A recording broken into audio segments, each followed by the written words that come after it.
નમસ્કાર મિત્રો, વિડીયોમાં તમારું સ્વાગત છે। જી હા મિત્રો, અત્યારે હાલના મોટા અને મહત્વના સમાચાર સામે આવી રહ્યા છે। તો મિત્રો, સમાચારમાં વાત કરીએ તો તમિલનાડુના કોઈમ્બતુર જિલ્લામાં વાલપરાઈમાં એક ભીષણ માર્ગ અકસ્માતમાં 9 પ્રવાસીઓના કમકમાટી ભર્યા મોત નીપજ્યા છે, જ્યારે 4 લોકો ગંભીર રીતે ઘાયલ થયા છે।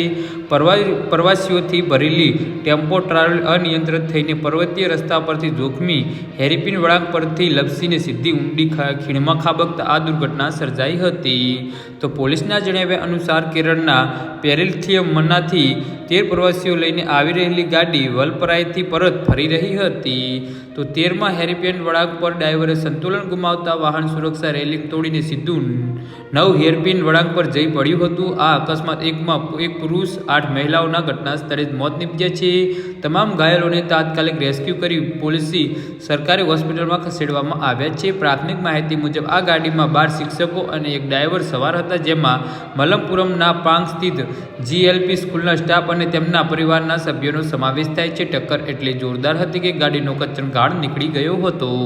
જી હા મિત્રો, તો આના વિશે તમારું શું કહેવું છે તો નીચે અમારી કમેન્ટ બોક્સમાં જરૂરથી જણાવજો અને અમારી યુટ્યુબ ચેનલને સબસ્ક્રાઈબ કરવાની ભૂલતા નહીં। ધન્યવાદ।